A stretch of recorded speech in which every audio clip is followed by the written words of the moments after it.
Did you see this video yet? It's quick, but upsetting.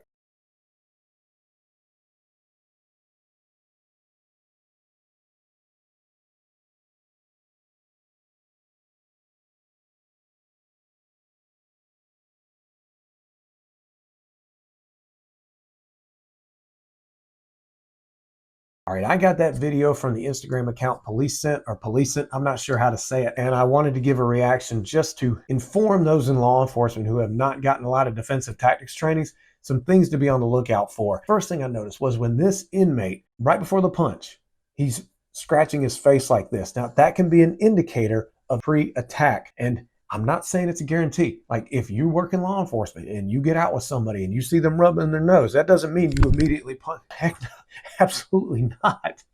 But what I'm saying is it can be an indicator of they're armed or a pre-attack. I remember I got out with some teenagers along with some other officers who were with me because they were trespassing on property. And when we got out with them, one of them refused to look at us in the eyes and he just kept looking down. And I remember he just kept doing this. And I asked him, I said, can I pat you down? And he said, sure, go ahead.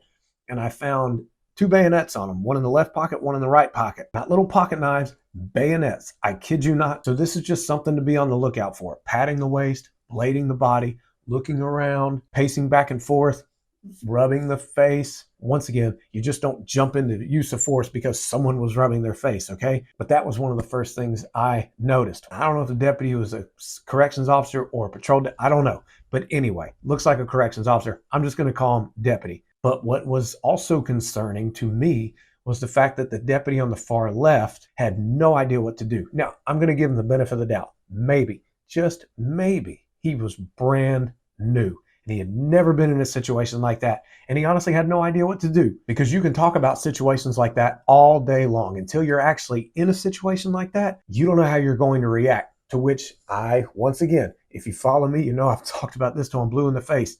I recommend if you are in law enforcement and you have never stepped foot into a Brazilian Jiu-Jitsu school or an MMA school or a Krav Maga school or a boxing gym or a combination of those, and you have never been wrapped up like a pretzel or punched in the face during sparring, then you have to, because you don't want to experience that for the first time while on the job, because your brain it's going to slow down your reaction time. And there's that phase of denial where your brain's like, wait, what the heck just happened? Now, what I'm hoping, though, is that he takes this seriously and say, wow, I really locked up and I didn't really know what to do.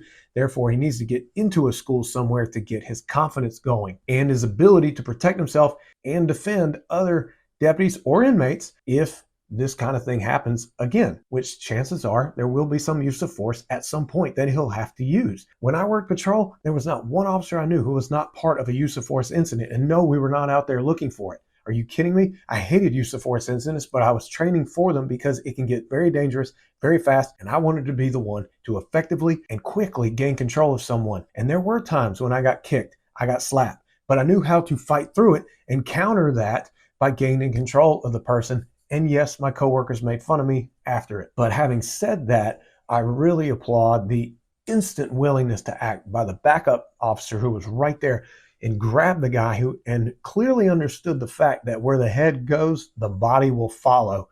So he gets the guy down very fast and takes his back. That is a good position to be in, putting his legs on the guy, and then maintains that dominant position while backup runs in. And of course, there's always that person with the taser.